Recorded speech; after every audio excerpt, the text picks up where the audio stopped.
Bonsoir à toutes et à tous pour cette nouvelle vidéo dont le titre est Hypnose, stress post-traumatique et pervers narcissique. Vous pouvez toujours me contacter au 06 88 48 50 72 ou au 02 38 36 27 53 ou par mail pierredassigny@orange.fr ou par SMS ou par voie postale.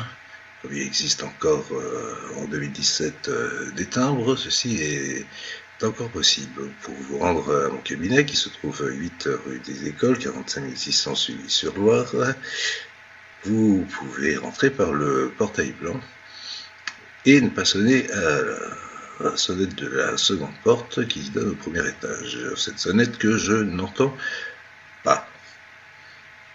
Bien.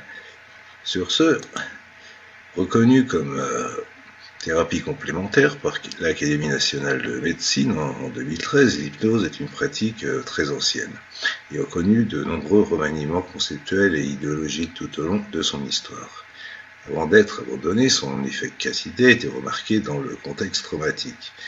Lors des 2 guerres mondiales, l'hypnose a été réintroduite en France dans les années 80, notamment avec Néron Chertok. Elle est de nouveau appliquée dans la prise en charge des traumatismes, toutefois sous différentes formes. L'hypnose peut être définie comme un état de conscience modifié. Bon, attention aux définitions de l'hypnose. Il en existe une multitude comme aucune, qui induit une absorption de l'attention, une diminution de la conscience, caractérisée par une plus grande capacité à répondre aux suggestions. Une modification du vécu d'une situation ou d'un éprouvé est ainsi possible. Alors, avant d'aborder l'efficacité de l'hypnose dans la thérapie du psychotraumatisme, il convient au préalable d'exposer brièvement le concept de dissociation, qui est un phénomène commun à l'état traumatique et à l'état hypnotique. Et puis, je vous présenterai des apports spécifiques de l'hypnose dans les traumatismes psychiques, avant d'aborder les controverses qu'elle soulève, notamment au sujet du risque d'émergence de faux souvenirs. Le terme de dissociation dénote des degrés variés d'une même processus psychologique qui diffèrent sur des aspects tels que la contrariabilité et l'interférence avec le fonctionnement normal. Il s'agit d'un mécanisme commun à l'auto-hypnose, même si dans la dissociation traumatique, l'expérience reste accessible à la conscience, elle est perturbée au niveau qualitatif, au niveau de la relation à soi, comme la dépersonnalisation, ou au niveau du contrôle volontaire que l'on peut exercer. Flashback. Par ailleurs, le sujet n'a pas conscience réfléchie de son comportement. La dissociation traumatique représente une des cibles thérapeutiques principales dans la prise en charge d'un trouble de stress post-traumatique. D'où l'importance de bien cerner la dissociation et les mécanismes en jeu. En effet, le syndrome de répétition, conséquence de cet état dissociatif, est au cœur du stress post-traumatique. Il est en lien avec l'apparition d'un stress post-traumatique et son maintien. En traitant la dissociation, il serait donc possible d'avoir une action sur l'ensemble de la constellation traumatique. Pierre Janet, en 1919, avait déjà à son époque considéré de façon prépondérante le processus de synthèse dans la résolution de la dissociation afin d'obtenir une guérison des symptômes traumatiques. On peut résumer en 3 grands types de dissociation, sous forme d'un continuum allant du normal au pathologique, la transquotidienne, spontanée, qui met en œuvre les aptitudes naturelles d'absorption des personnes, c'est-à-dire une altération de l'état de conscience. Ce type de dissociation rend compte d'une capacité innée à l'origine de comportements réflexes et automatiques. La mobilisation de l'imaginaire permet de s'intérioriser avec l'esprit détaché de toute contrainte. Ce savoir-faire est utilisé comme processus thérapeutique en hypnose de façon dirigée afin de faire perdurer ses apprentissages de la vie courante et ses expériences.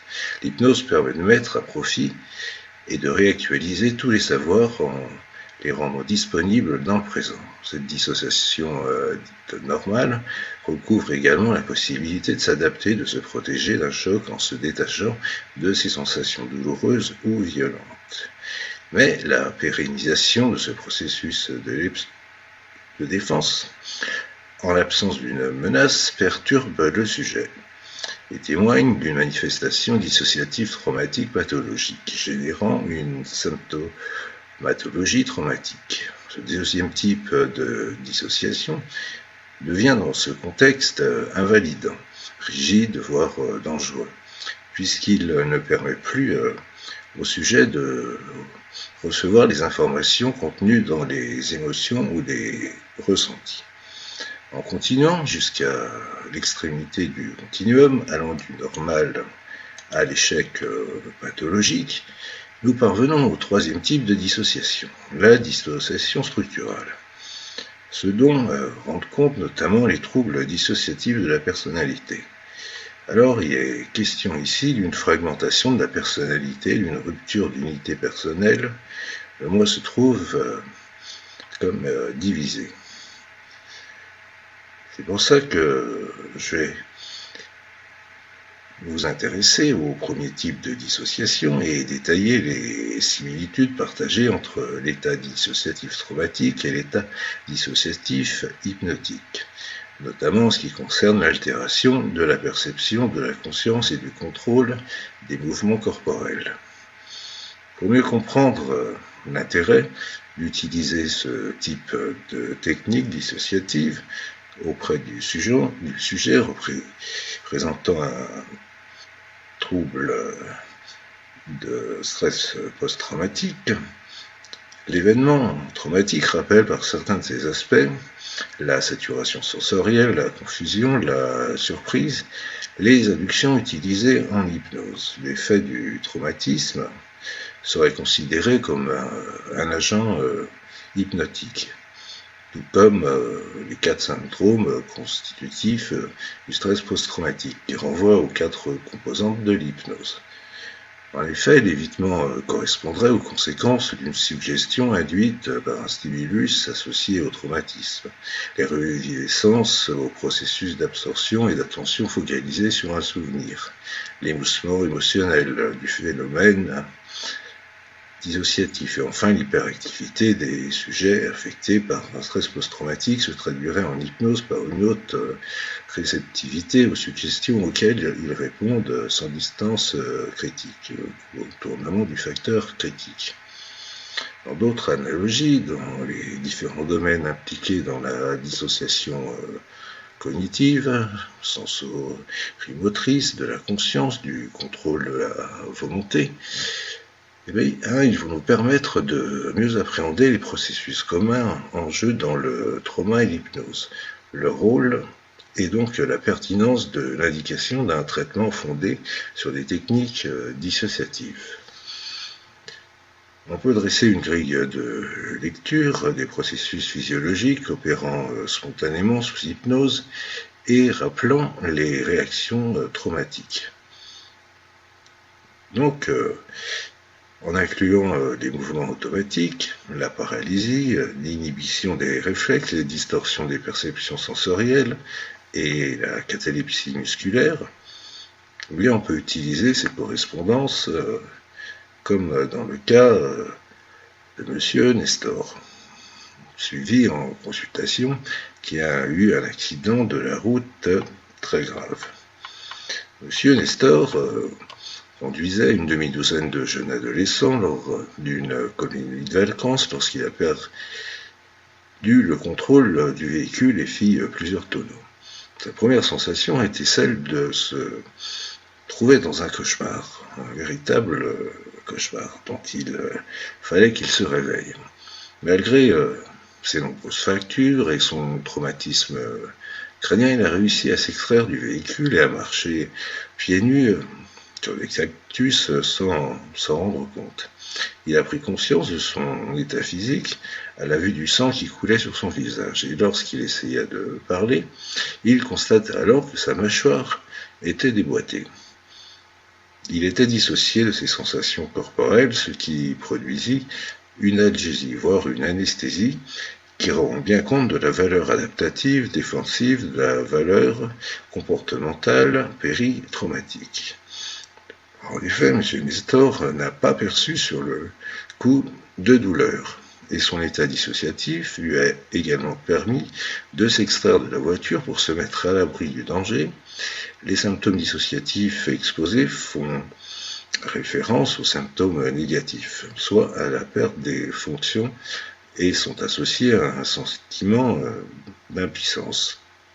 Toutefois, cet état dissociatif a perduré les mois suivants l'accident sous forme de flashback, de cauchemar, mettant en évidence l'aspect délétère des symptômes dissociatifs traumatiques.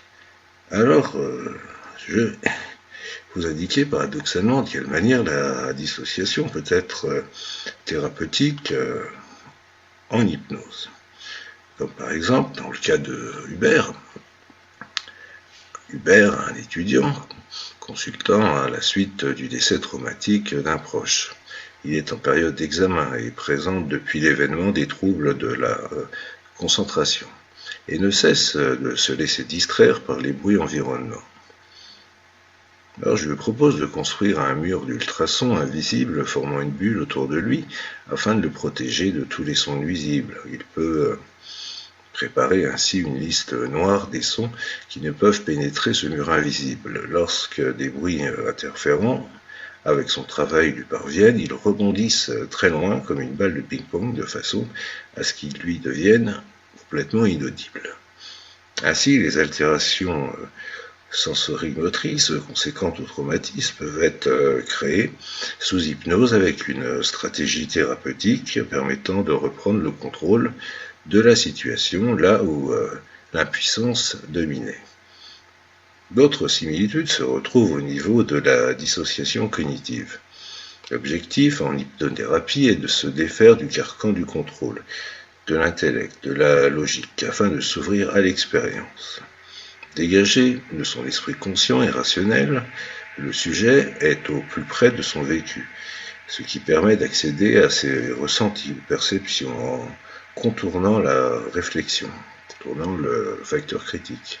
Une des techniques d'induction hypnotique fréquemment utilisée est la confusion, comme par exemple, vous savez que vous ne savez pas tout ce que vous savez, et vos yeux voient ce point que vous fixez sans avoir besoin de le voir parce que vous savez bien qu'on peut regarder sans voir et qu'on peut voir sans regarder. Cette technique consiste à saturer l'esprit rationnel du patient à travers une approche sans pour autant que la proposition soit un non-sens, pour créer un bug en fait dans le cerveau, dans la conscience, afin que le sujet s'ouvre à l'expérience et redonne une liberté à son inconscient. Cette saturation de l'esprit rappelle celle qu'on retrouve dans le contexte traumatique, déclenchée par une charge émotionnelle débordante. À différentes près qu'en hypnose, une finalité est visée. Un but est à atteindre, guidé par l'intention thérapeutique. L'état traumatique se caractérise également par une perturbation du temps sous forme d'un temps stagnant, lent, un vécu d'intemporalité qui détermine le syndrome de répétition. Comme une patiente suivie en consultation ayant vécu une prise d'otage disait que le moment où les terroristes ont pointé sur elle le canon de leur arme lui a paru une éternité. J'avais l'impression que le temps s'était arrêté, que les secondes se rallongeaient. Elle a perdu toute notion du temps. Tandis qu'en hypnose, l'emploi d'une technique de distorsion du temps revêt plusieurs intérêts. Elle permet d'insérer des temps de pause dans le récit de l'événement ou d'accélérer la scène traumatique afin de faciliter la régulation émotionnelle et donc l'intégration du souvenir. Le thérapeute peut également guider le patient dans la projection de l'avenir. Comment serez-vous quand la thérapie sera finie, une fois que vous irez mieux? Ou encore, décrivez-vous comme si vous voyez sur une vidéo. Qu'est-ce qui vous fait penser que vous êtes calme? En accompagnant et le connectant à tous ces ressentis, l'image claire et détaillée du but rend possible le changement qui est présenté de façon certaine.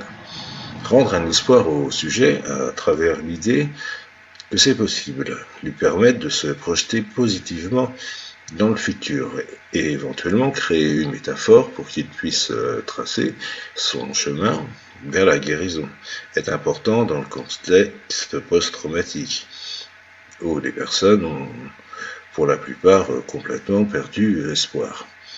Un autre exemple de dissociation que l'on retrouve dans le contexte hypnotique et traumatique est celui de la volonté. Une patiente raconte avoir été témoin de la défenestration de son compagnon, après qu'il l'ait violemment agressé. Elle décrit l'avoir vu se diriger vers la fenêtre, essayer de l'ouvrir et sauter sans qu'elle ait pu réagir malgré son souhait de l'en empêcher. Elle était comme paralysée, gelée. Cette inhibition de la réaction comportementale induit un sentiment de perte de maîtrise sur soi ou le sentiment qu'une force agit à sa place, ce qui peut susciter une perturbation importante associée à un sentiment de perte de contrôle et renforcer un sentiment d'impuissance. Il a été thérapeutique dans ce cas-là de faire expérimenter sous hypnose une lévitation de la main, comme perçu involontaire, associé à un recadrage bénéfique face au sentiment de culpabilité et de maîtrise. De la même manière que vous pouvez vous laisser surprendre par votre main qui se lève d'elle-même toute seule, comme si des dizaines de ballons accrochés à votre poing la soulevaient. Prenez conscience que votre cœur continue de battre, tout comme vos poumons ventilent et que votre flux sanguin circule sans que vous n'ayez besoin de leur demander de faire ce qui est bon pour vous. Votre corps prend le relais, guidé par cet instinct de survie qui veille sur vous. Et votre inconscient fait ses choix pour vous. Dans ces moments particuliers, au fur et à mesure que votre main redescend, vous ressentez dans votre corps un sentiment de contrôle qui grandit de plus en plus jusqu'à se sentir pleinement maître à bord. En résumé, les réactions physiologiques, les émotions, les ressentis, les pensées d'un individu face à un choc sont ancrés ensemble dans un état de conscience modifié, traumatique. Bien que cet état de conscience modifié soit partiellement ou complètement dissocié, cela peut, comme avec une suggestion post-hypnotique, influencer la personne, mais de façon négative et perturbante. Les processus physiologiques, de même que les fonctions mentales, peuvent être modifiés sous hypnose. L'hypnose change la conscience du vécu des expériences sensorielles et donc cognitives d'un événement. Dès son époque, Pierre Janet avait identifié le lien partagé entre les états dissociatifs, hypnotiques et traumatiques, et également la différence se situant au niveau de l'événement déclencheur, artificiel ou spontané. En effet, la phénoménologie, tout comme la neuropsychologie de l'hypnose, est similaire à celle d'un rappel traumatique dans le stress post-traumatique. L'intérêt multiple de l'hypnose dans les stress post-traumatiques a été mis en évidence par de nombreux chercheurs. Et tous convergent pour admettre l'utilité de l'adjonction de l'hypnose à différentes thérapies. comme les thérapies cognitives et comportementales, les thérapies familiales, la thérapie psychodynamique et bien d'autres, sur divers troubles traumatiques et comorbides, dissociation, cauchemar, anxiété, douleur, à différents niveaux. Durée de la thérapie, efficacité thérapeutique, maintien dans le temps des bénéfices acquis, les hautes aptitudes dissociatives des personnes affectées par un stress post-traumatique favorisant l'entrée en hypnose pourraient permettre une meilleure efficacité thérapeutique. De surcroît, ces capacités dissociatives ne représentent pas d'obstacle à la communication, car elles sont utilisées en hypnose de façon structurée, ce qui permet, bien au contraire, l'accès au matériel traumatique associé à une suggestion émotionnelle afin de favoriser l'intégration de l'événement. Alors, avec la capacité à expérimenter la dissociation de façon structurée, soit à entrer en état hypnotique, on peut réaliser une méta-analyse en contrôlant toute une série de facteurs mettant en relief la présence et l'intensité d'un stress post-traumatique, qui prédisent une haute hypnotisabilité. De surcroît, il a été démontré que les techniques hypnotiques étaient plus efficaces avec des sujets très ou modérément hypnotisables. Cependant, la relation hypnotisabilité-efficacité thérapeutique ne semble pas aussi directe qu'il n'y paraît. Un certain nombre de variables rentrent en compte dans l'efficacité de l'hypnothérapie, telles que les attentes, le contexte, la motivation, la compréhension d'une suggestion, la relation thérapeutique, les capacités imaginaires. En outre, également, l'unanimité concernant l'efficacité thérapeutique selon le degré de la personne hypnotisée n'est pas retrouvée dans toutes les études et renvoie à l'objet réel d'évaluation des tests d'hypnotisabilité. Ces tests rendraient compte du niveau de suggestibilité plutôt que celui d'hypnotisabilité. Les scores aux tests ne sont par ailleurs pas toujours corrélés à l'efficacité de la thérapie. Même si les sujets obtenant de meilleurs résultats aux tests bénéficieraient plus de la thérapie, les autres sujets évalués comme étant moins suggestifs peuvent aussi profiter des effets thérapeutiques. Donc, l'efficacité d'une prise en charge thérapeutique résiderait dans une approche holistique où le corporel, l'émotionnel et le spirituel sont considérés associés à un travail sur les représentations du sujet pour lui permettre de réinvestir le présent, notamment à travers une reprise du mouvement.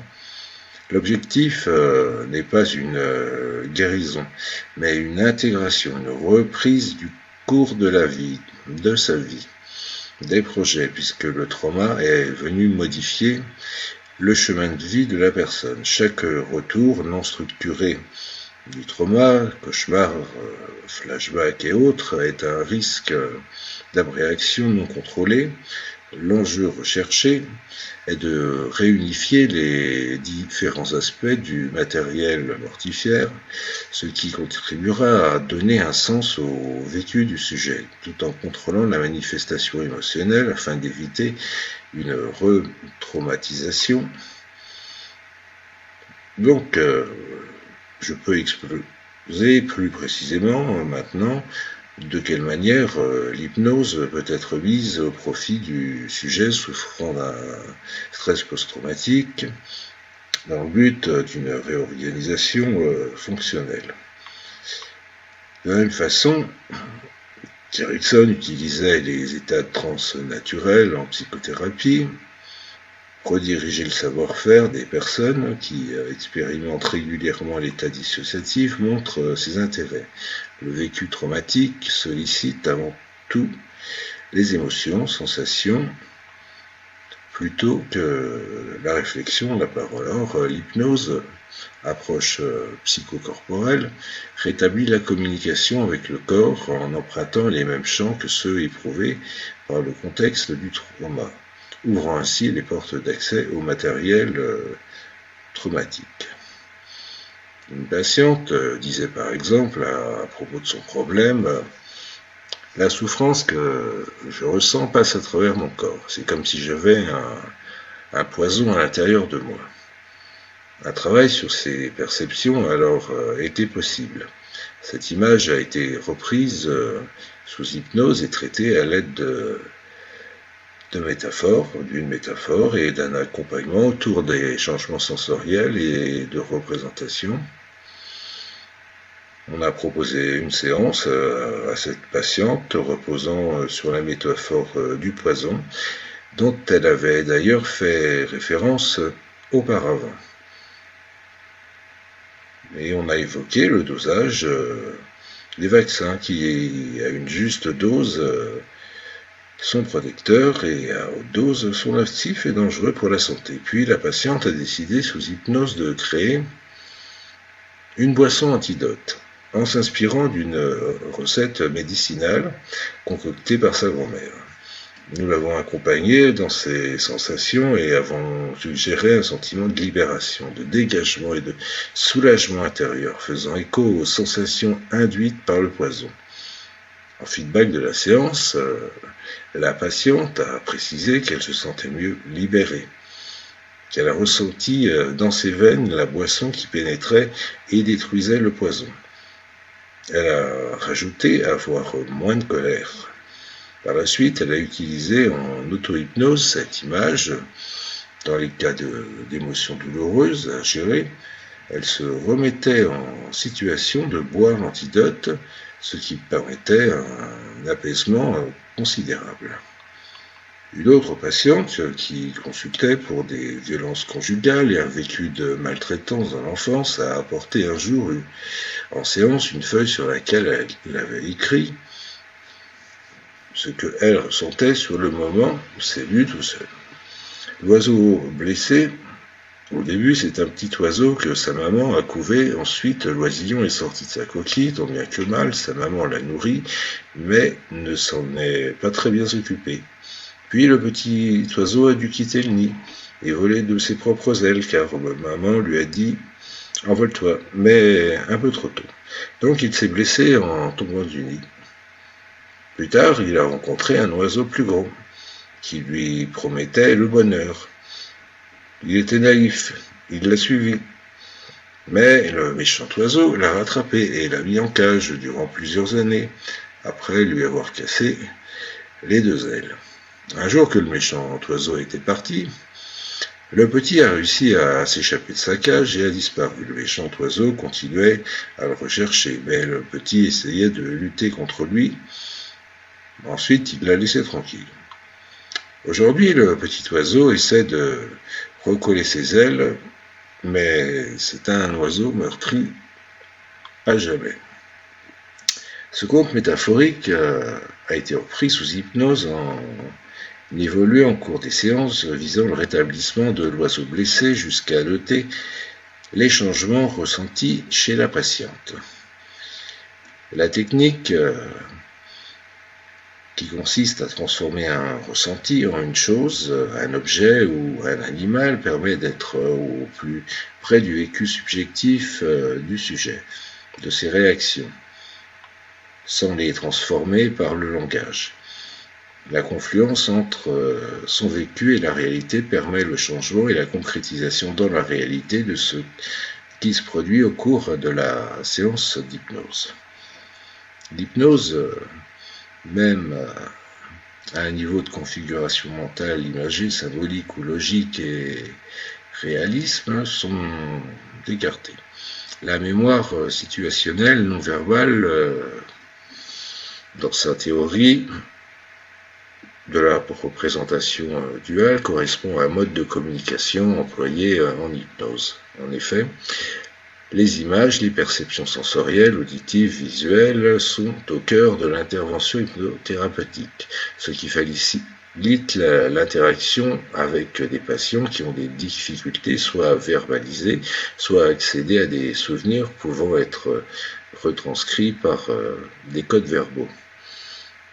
Il y a une adéquation entre le langage corporel du patient et celui utilisé par l'hypnothérapeute qui permet une reprogrammation de l'événement.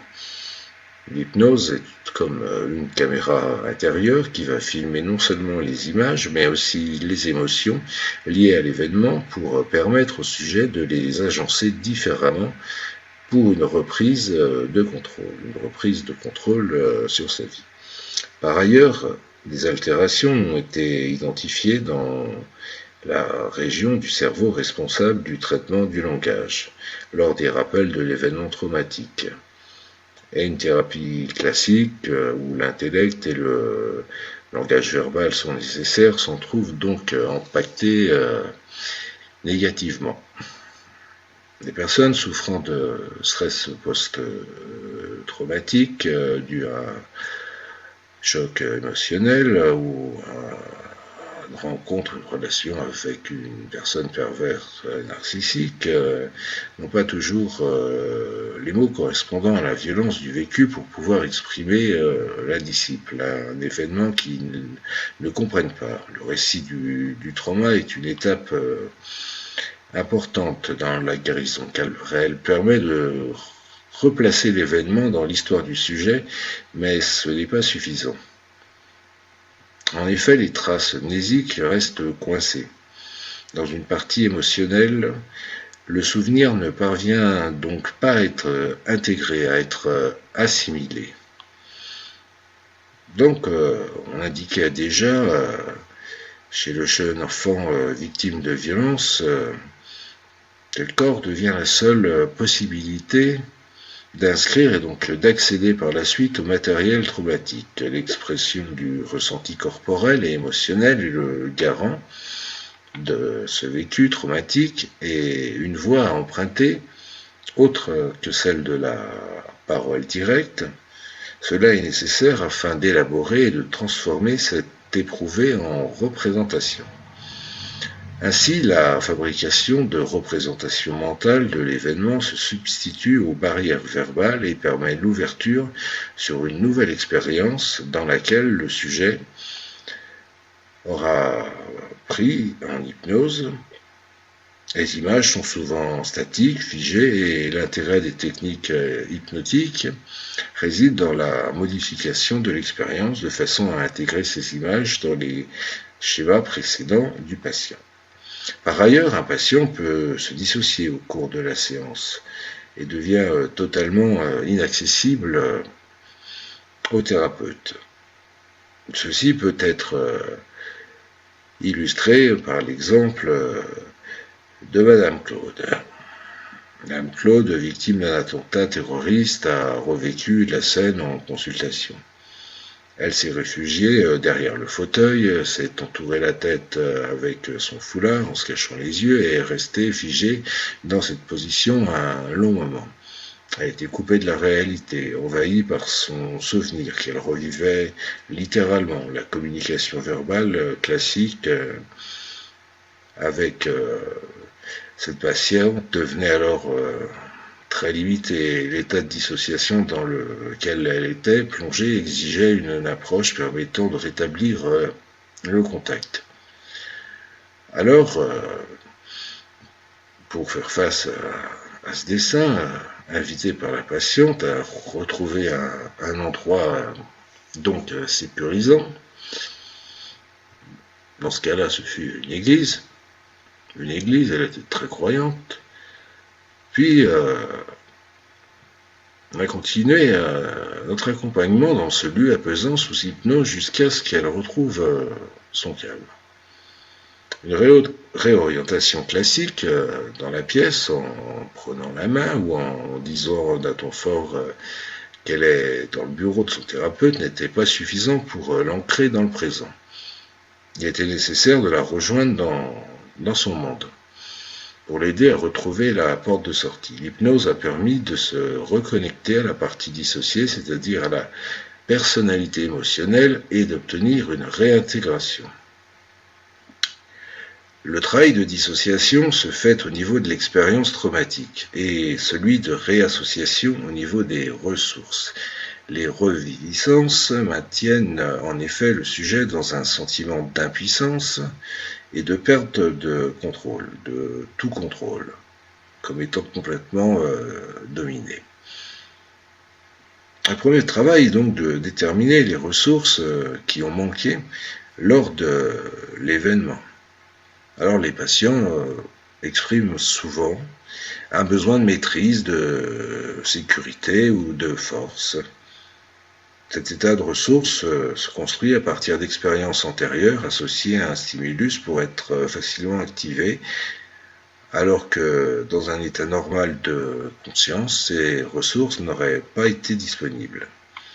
L'apprentissage d'un lieu sûr, d'un lieu sécure, notamment en cas d'anxiété, l'anxiété généralisée, est une technique participant à la modulation des émotions qui vise à réduire l'hyperstimulation à travers une expérience agréable des émotions, qui vise à réduire l'hyperstimulation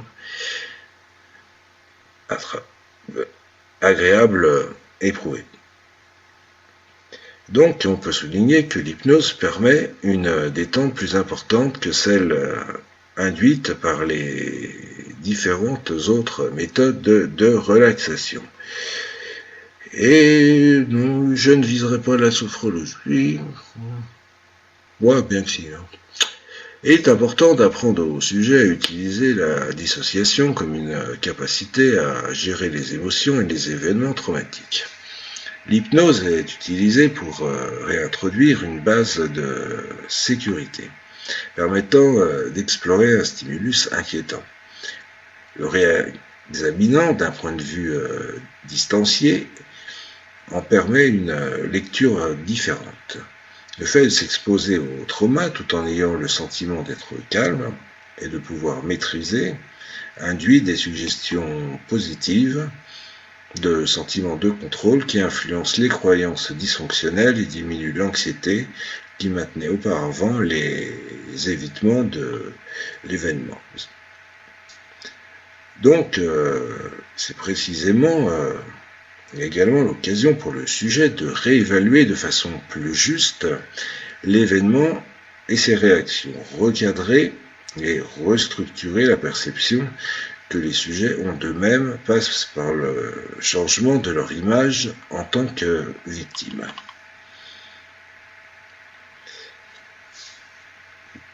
On voit là l'intérêt et tout l'intérêt de se dissocier en devenant spectateur d'une scène dans laquelle le sujet se voit. Le sujet projette sur un écran de cinéma la scène traumatique. C'est une technique très classique en hypnose, en séparant les souvenirs de la souffrance.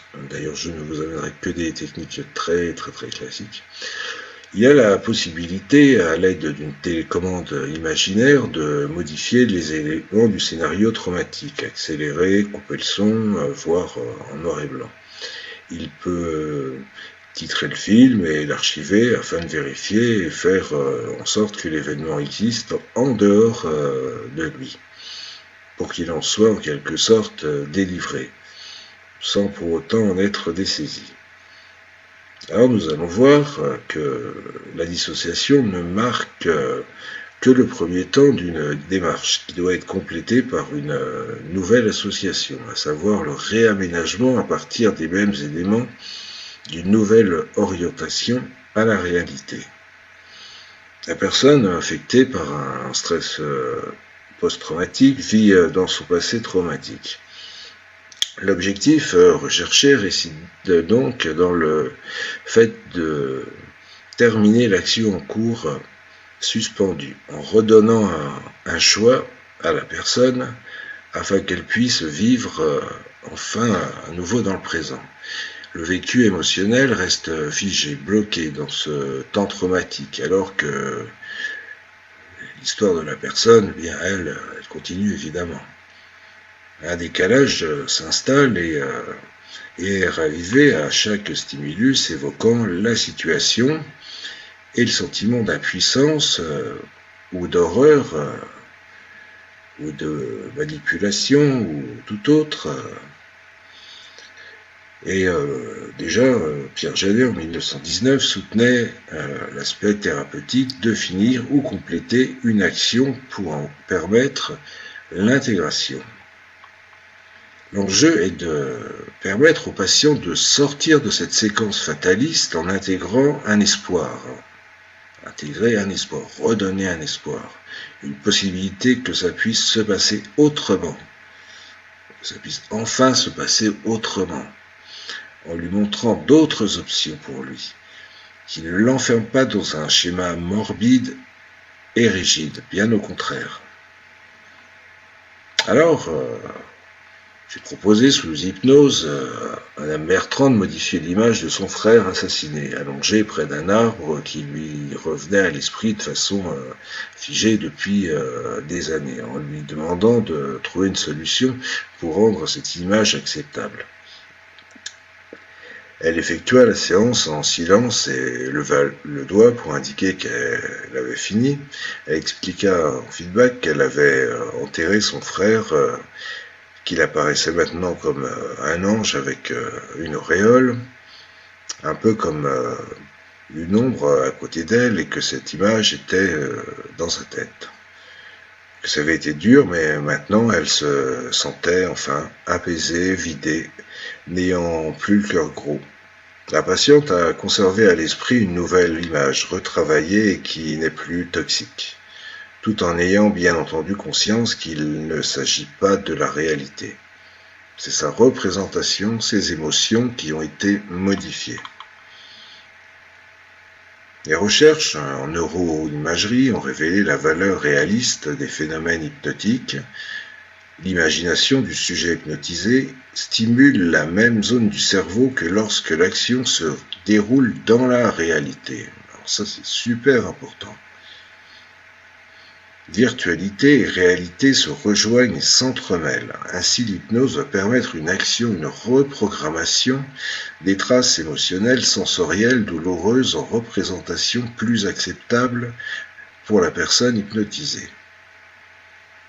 Ainsi, comme un patient s'étant fait agresser à la sortie du collège, s'est imaginé sous hypnose se défendre, frapper chacun de ses agresseurs, se remettant ainsi dans l'action, en sortant de l'impuissance et en agissant comme il aurait aimé le faire, mais sans l'avoir pu. Ceci permet une modification du monde intérieur de la personne. La façon dont l'hypnose permet d'associer la représentation et le mouvement a pour vertu d'accélérer la remise en action de ce qui s'est trouvé interrompu. Ce qui montre à travers différentes études recensées que les personnes ayant vécu un traumatisme et qui ont pu être dans l'action par rapport à ce qui leur arrivait, se défendre, aider les autres victimes ou autres, se distinguent des autres survivants par leur absence de réaction post-traumatique ou par des conséquences moins importantes. On ouvre alors une porte de sortie au sujet qui permet d'évacuer le trop-plein, d'aborder ses expériences sous différents angles, de nouveaux angles, et donc de modifier ses perceptions habituelles. Alors on peut rappeler également que le travail, l'effet sur les tâches inachevées sont mieux rappelés que les tâches achevées, car elles restent actives dans la mémoire. Elles sont donc plus sujettes aux ruminations intérieures, aux pensées parasites. Les pensées parasites sont bien connues dans le trauma. Si seulement j'étais resté chez moi pour regarder ce film, alors je n'aurais pas eu d'accident. Oui, bien sûr, c'est évident. Elles sont source de culpabilité ou de colère. Elles peuvent devenir obsédantes, ravivant à chaque fois ces émotions douloureuses. La tentative, alors de réparation cognitive, n'est alors pas suffisante pour libérer la personne. Pour stopper cette vaine répétition, il pourrait être proposé à la personne de modifier le scénario sous hypnose pour sortir de l'impuissance par le mouvement. Remettre de l'action permet également de diversifier ses investissements et de diminuer l'énergie déployée vers le traumatisme. Puis, lors d'une étape ultérieure, l'utilisation de certaines techniques peut faciliter la projection dans l'avenir. Pour aller plus loin, même si l'hypnose a montré des intérêts particuliers dans le traitement d'une vaste constellation symptomatique, elle n'est bien entendu pas une thérapie efficace en réponse à tous les problèmes existants et pour tout le monde. Même si tout le monde traverse chaque jour un état de transe hypnotique. Cette approche permet d'établir une communication singulière et d'être présent à soi afin que le thérapeute s'adapte à chaque patient, à ses particularités, ses besoins, ses troubles et en fonction des moments de la thérapie. Bien sûr, au cas par cas et pas. Le trauma entraîne une atteinte psychocorporelle, une dérégulation émotionnelle, une activation neurovégétative importante et une perturbation cognitive. L'approche hypnotique psychocorporelle permet un travail tant sur le psychisme que sur le corps, ce qui est essentiel, compte tenu de la problématique du trauma qui s'exerce à ces deux niveaux en perpétuelle interaction. Par ailleurs, le stress post-traumatique est un trouble reconnu pour être associé à de nombreuses pathologies. Alors, selon diverses approches, l'hypnose serait donc un levier thérapeutique dans la prise en charge des troubles post-traumatiques et pourrait être utilisée de façon complémentaire ou exclusive pour traiter les symptômes et comorbidités traumatiques. Pourtant, l'image de l'hypnose est encore affectée par certains questionnements et critiques qui traversent le temps. Et pour ceci, Mesmer ne nous a pas aidés, bien au contraire, comme les émissions de télé. L'hypnothérapie fait l'objet de débats concernant l'augmentation de la dissociation traumatique et l'émergence de faux souvenirs. Alors, peut-on considérer qu'il y a un risque d'augmentation de la symptomatologie dissociative? Ça reste encore à démontrer, parce que certains rendent compte d'une des critiques classiques de l'hypnose, à savoir que l'emploi de techniques qui reposent sur la dissociation risquerait de pérenniser, voire d'accentuer la dissociation déjà présente chez les personnes. Les reviviscences, notamment lorsqu'elle est appréhendée en tant que technique abréactive ou cathartique. Tout type d'état de conscience modifié induit par des médicaments, de l'alcool, au moment de l'endormissement ou encore par des rêveries diurnes peut alors déclencher des reviviscences. En outre, elles indiquent que les sujets qui souffrent de troubles dissociatifs et de perturbations de la mémoire peuvent interpréter l'expérience hypnotique comme une perte de contrôle et vivre cette attention comme étant intrusive, les rendant ou les renvoyant plutôt à l'abus sexuel ou à toute intrusion. Alors malgré ces critiques, la dissociation pathologique, ainsi que le syndrome post-traumatique, pourraient être supprimés par les techniques dissociatives hypnotiques. En effet, l'hypnose permet d'apprendre à choisir d'entrer et de sortir de transe, cela en réduisant les tensions qui précipitent la dissociation. Faire réexpérimenter sous hypnose l'expérience traumatique à un sujet pourrait entraîner une réactivité émotionnelle douloureuse, excepté si un travail de renforcement du moi et de la gestion émotionnelle a été réalisé en préalable. Certains sujets peuvent rapidement accéder à un niveau de transe profond qui les coupe du lien avec le thérapeute et qui peut induire un état de confusion, voire de décompensation. Mais afin d'éviter cette perte de maîtrise, le thérapeute peut installer une transe plus légère, les yeux ouverts, et mettre en place un signaling, réponse motrice permettant de garder un contact avec le thérapeute. De plus, prendre le temps nécessaire à réorienter et ancrer le patient dans le présent en fin de séance. Bien refaire revenir le patient dans l'ici et maintenant. État qui pourrait être vu comme étant de l'anxiété ou un état de désorientation. Et ceci fait partie des précautions permettant aux patients de garder le contrôle, parce que beaucoup de patients ont peur de la perte de contrôle, et d'apprendre à développer une possibilité d'action sur son monde intérieur.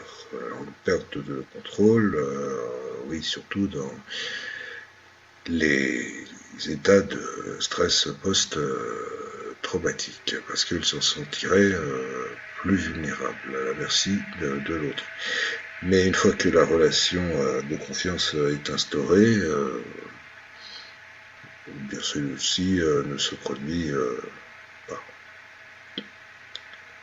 Ainsi, l'hypnose technique dissociative, utilisée dans un cadre bien structuré, contrôlé et sécurisant, permet au sujet présentant un stress post-traumatique de bénéficier d'un savoir-faire de façon maîtrisée, thérapeutique, avec des précautions qui sont toutefois à prendre, en particulier vis-à-vis du risque d'émergence de faux souvenirs induits. Mais ces faux souvenirs ils peuvent surgir même dans d'autres circonstances. Alors la controverse concernant la possibilité de créer des faux souvenirs s'est développée dans un contexte judiciaire, disons, pas très clair. Et alors étrangement, la France est relativement épargnée par le syndrome des faux souvenirs. Contrairement aux États-Unis, qui ont dû faire face à un très grand nombre de plaintes contre des présumés abuseurs depuis la création des mouvements des souvenirs retrouvés. Alors, c'est encore une idée des Américains, selon lequel il était possible d'avoir oublié des abus souvenus dans l'enfance et de retrouver des souvenirs au cours d'une thérapie. Psychothérapeutes et patients à l'origine de ce mouvement publièrent un guide permettant de dresser une liste des symptômes impliqués dans les réactions post-traumatiques, symptômes généraux où un large panel de personnes en souffrance pouvait s'identifier aux troubles décrits. Pour établir la situation face à cette vague de souvenirs retrouvés, aux scandales judiciaires qui sont passés aux États-Unis, aux répercussions familiales dévastatrices des professionnels et des parents faussement accusés, ils ont donc créé la fondation du syndrome de faux souvenirs. Bien. La mémoire est naturellement vivante, donc fluctuante, notamment en hypnose, technique qui peut avoir de multiples impacts sur elle, et donc les risques de l'hypnose sur la mémoire, tels que la possibilité d'induire une confusion entre la réalité du souvenir et les fantasmes, une suggestibilité induisant une transformation du matériel traumatique, une altération du jugement critique, une possibilité de mentir également sous hypnose, une augmentation de la confiance du sujet majorant le manque de distance critique par rapport aux souvenirs rappelés. La mémoire serait donc un processus non fiable, d'autant plus lorsque l'hypnose est utilisée. Alors, certaines précautions sont à prendre, comme nous allons le voir. Mais ce processus de mémoire non fiable, faites attention parce que Déjà, on n'utilise pas l'hypnose avec tous les patients, et surtout pas avec des patients psychotiques. Donc, aux États-Unis, se sont peut-être un peu plantés. Dans un soutien aux personnes aux États-Unis, dans le syndrome des faux souvenirs, on a mis une alerte sur le risque de récupérer sous hypnose des souvenirs imprécis et qui ne relèvent pas de faits réels, influencés par le thérapeute. Il s'agirait de confabulation, de fantaisie, dont le sujet serait convaincu, incapable de jugement critique, tout comme les questions portant à erreur, les interrogatoires menés sous pression sociale pouvant conduire à l'altération de la mémoire. Eh ben oui, bien sûr, on ne se sert pas de l'hypnose comme un sérum de vérité. De plus, outre les effets de l'hypnose, les souvenirs chargés émotionnellement peuvent conduire à des troubles mnésiques. Alors, des études ont montré qu'un stress extrême avait des conséquences néfastes sur le long terme. Pour les personnes victimes d'abus sévères qui n'ont pas de souvenir du traumatisme 20 ans après ou plus. Donc, en thérapeute, on doit être particulièrement vigilant à ne rien induire ou suggérer. En fait, il suffit de faire attention, d'être vigilant, de ne rien induire ou suggérer à propos de l'événement traumatique avec des personnes qui présentent un stress post-traumatique et des troubles dissociatifs, car ils sont très suggestibles. Donc, on est invité à la prudence, on le sait, étant donné que le comportement hypnotique est toujours induit par une suggestion, qu'elle soit verbale ou non verbale, initiée par le sujet ou par le thérapeute. Cependant, il est important d'aborder la question d'une éventuelle présence d'abus, car les sujets traumatisés peuvent être emmurés par la honte, la culpabilité ou des manifestations d'évitement. Il est en effet facile de persuader une victime que ses souvenirs sont faux, car ses souvenirs sont encodés dans un état de dissociation.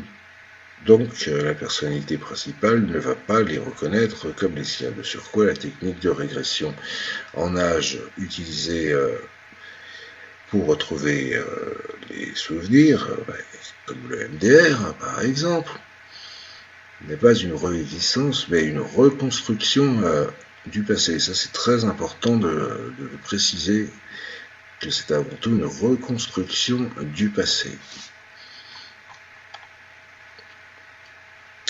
Alors, pour mettre en évidence les altérations mnésiques qui disparaissent lorsque les sujets sont avertis de la possibilité d'émergence de faux souvenirs sous hypnose, et d'ailleurs, je le reprécise encore, pas forcément sous hypnose, tandis que les sujets, croyant que l'hypnose peut aider dans le rappel des souvenirs, sont moins aptes à critiquer la nature réelle ou non de ces souvenirs. Ainsi, le risque d'erreur et de confiance est attribuable aux attentes des sujets, et je vais le répéter, ainsi le risque d'erreur et de confiance est attribuable aux attentes des sujets et non à l'hypnose elle-même. La récupération de souvenirs, qui s'obtient par un mécanisme de reconstruction, peut être affectée par différentes raisons. L'existence d'une comorbidité psychiatrique, on ne prend pas de patients psychiatriques en hypnose, l'humeur, les stress psychosociaux actuels, les objectifs du patient ou encore la relation thérapeutique. Par ailleurs, la position du patient lors de la séance, assis, allongé, comme le contexte de la révélation, le moment, comment, peut également influencer sur ce processus mnésique. La récupération de souvenirs traumatiques doit être associée à un état physique de relaxation et à un état cognitif et émotionnel de contrôle. De plus, lors de questions portant à confusion, les risques de produire des souvenirs altérés seraient moindres chez les sujets à fort potentiel hypnotique et comme on peut le voir chez les sujets souffrant de stress post-traumatique qui montrent une plus grande hypnotabilité que le reste de la population. Les sujets faiblement hypnotisables restituent quant à eux plus... attention, les sujets faiblement hypnotisables restituent quant à eux plus de faux souvenirs en réponse à ce même type de questions, avec ou sans hypnose. Alors il faut le dire bien fort, avec ou sans hypnose. Les sujets faiblement hypnotisables ont plus tendance à répondre conformément à ce qu'ils présument être les attentes du thérapeute, car ils manifestent plus d'anxiété étant donné qu'ils croient moins en cette technique. Donc, plus il y a de résistance, plus les patients ne croient pas en hypnose, plus ils sont anxieux, et plus ils vous donnent des réponses qui ne sont pas du tout celles que l'inconscient devrait faire ressurgir. Et là, on arrive donc à l'apparition des faux souvenirs. De plus, des biais ont été mis en évidence dans certaines études dans lesquelles était indiquée une augmentation de faux souvenirs sous hypnose. Le nombre de confabulation est en réalité imputé au type de procédure utilisée qui ne permettrait pas au sujet de répondre qu'il ne se souvenait pas. La mémoire implicite serait difficilement altérable, mais comme le corps ne ment pas, et que l'apparition soudaine d'un flashback associé à une émotion de peur présente un signe fiable, il est toutefois nécessaire de prévenir le patient que toute récupération sous hypnose d'un souvenir refoulé nécessite une corroboration avec d'autres sources extérieures et ne rend pas forcément compte de la véracité de l'événement. Par ailleurs, des études ont montré que les souvenirs d'abus sexuels dans l'enfance retrouvés par les victimes, qui les avaient oubliés, ne sont pas retrouvés grâce à l'hypnose, mais souvent l'étaient déjà avant d'entreprendre une thérapie. De surcroît, aucun thérapeute n'ayant pris en charge des sujets inclus dans la recherche qui a été élaboré en 2005, n'a utilisé l'hypnose pour retrouver des souvenirs traumatiques lorsque l'hypnose a été utilisée comme objectif, et l'objectif en étant la gestion des affects négatifs, ce qui témoigne de l'éthique des thérapeutes prenant en charge des survivants d'abus sexuels et que l'hypnose n'a pas induit l'émergence de souvenirs traumatiques, pas du tout. Je vais le répéter, l'hypnose n'a donc pas induit l'émergence de souvenirs traumatiques. Donc, pour encore plus appuyer tout ceci, plusieurs études contrôlées par l'imagerie facilitent l'augmentation du rappel de vrais et faux souvenirs. Mais la plupart des personnes résistent à l'implantation de faux souvenirs. Rares sont les recherches qui étudient le risque d'altération mnésique dans les autres approches thérapeutiques. Ah ouais, pas dans le MDR. Tandis qu'elle se déploie avec vigueur à propos de l'hypnose. On se demande bien pourquoi. Allez voir du côté des sophrologues. La distorsion de la mémoire n'est pas spécifique à l'hypnose. La distorsion est déjà probable dans un état d'éveil normal. De la même façon, les victimes et les témoins interrogés par les policiers sont davantage sujets à la subjectivité et à l'assurance dans la véracité de leurs souvenirs. Ouais, demandez-leur le lendemain, ils vont vous donner une autre version. Par ailleurs, l'amnésie de certains événements peut revêtir une valeur défensive à respecter, même si la prise de conscience du souvenir dissocié associé à une mise en lien avec la vie actuelle et l'image qu'a le patient de lui-même favorise un sentiment de concurrence entre son passé et sa réalité actuelle. L'objectif est de consolider les souvenirs pour les traiter par la suite, sans pour autant tenter de retrouver tous les instants de l'événement traumatique, ce qui n'est pas nécessaire pour la prise en charge. Pour résumer, la vidéo un peu complexe, la mémoire d'un sujet présentant un stress post-traumatique est altérée de différentes manières, sans même la mettre à l'épreuve avec des techniques hypnotiques. Alors certains indiquent que malgré les troubles de la mémoire chez les survivants de victimes de pervers narcissiques, d'abus sexuels, une trace amnésique serait néanmoins conservée dans le corps ou le cerveau du sujet, permettant de retrouver à un moment donné ce souvenir. Cette hypothèse conduirait certains thérapeutes à rechercher des moyens de retrouver ces souvenirs sans précaution particulière.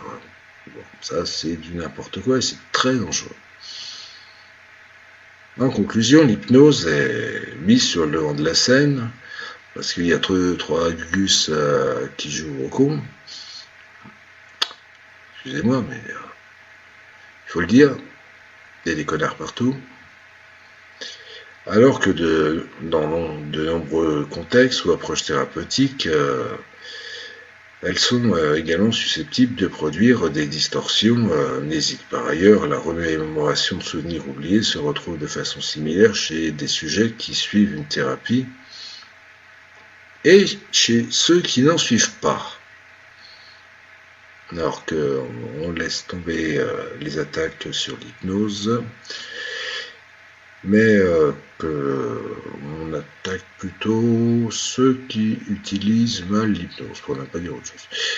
De plus, la mémoire a une tendance naturelle à transformer la réalité des faits, à les remodeler, les souvenirs s'en trouvent altérés, à fortiori, lorsqu'ils sont liés à un événement traumatique chargé émotionnellement. Le souvenir traumatique, par sa composante émotionnelle, donc corporelle et visuelle, est rapporté par les sujets présentant un stress post-traumatique sous forme d'images, de formes et de couleurs. Par exemple, les flashbacks, l'altération de la mémoire, la plus fréquente, sont accompagnés de sensations corporelles, de même que les métaphores utilisées par les patients eux-mêmes pour exprimer leurs ressentis. Tous ces éléments perceptifs sont autant de possibilités de travailler au plus près du vécu du sujet à l'aide de techniques hypnotiques.